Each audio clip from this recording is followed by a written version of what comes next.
And as I got to know Barack, I realized that even though he had grown up all the way across the country, he'd been brought up just like me. Like so many American families, our families weren't asking for much. They didn't begrudge anyone else's success or care that others had much more than they did. In fact, they admired it.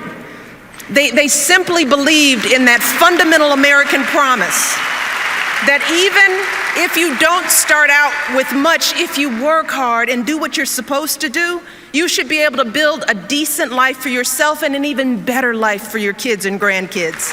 That's how they raised us. We learned about dignity and decency, that how hard you work matters more than how much you make, that helping others means more than just getting ahead yourself. We learned about honesty and integrity, that the truth matters, that you don't take shortcuts or play by your own set of rules. And standing before you 4 years ago, I knew that I didn't want any of that to change if Barack became president. Well, today, after so many struggles and triumphs and moments that have tested my husband in ways I never could have imagined, I have seen firsthand that being president doesn't change who you are. No, it reveals who you are. You see, that's the man who sits down with me and our girls for dinner nearly every night, patiently answering questions about issues in the news, strategizing about middle school friendships. That's the man I see in those quiet moments late at night, hunched over his desk, poring over the letters people have sent him. The letter from the father struggling to pay his bills, from the woman dying of cancer whose insurance company won't cover her care, from the young people with so much promise but so few opportunities. And I see the concern in his eyes, and I hear the determination in his voice as he tells me, "You won't believe what these folks are going through, Michelle. It's not right. We've got to keep working to fix this. We've got so much more to do."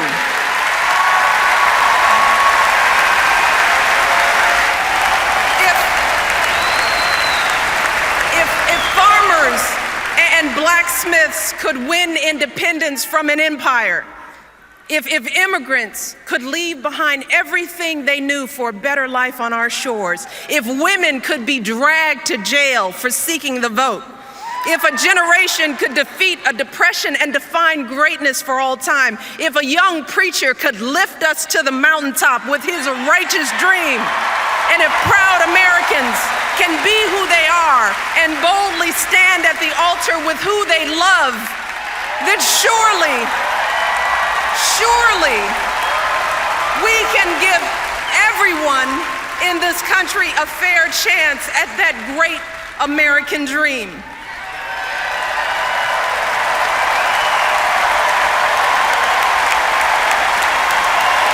And let me tell you something, I say all of this tonight, not just as First Lady, no, not just as a wife.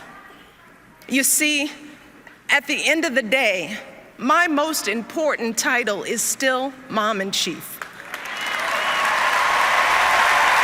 I know from experience that if I truly want to leave a better world for my daughters and for all of our sons and daughters, if we want to give all of our children a foundation for their dreams and opportunities worthy of their promise, if we want to give them that sense of limitless possibility, that belief that here in America there is always something better out there if you're willing to work for it, then we must work like never before. And we must once again come together and stand together for the man we can trust to keep moving this great country forward. My husband, our president, Barack Obama.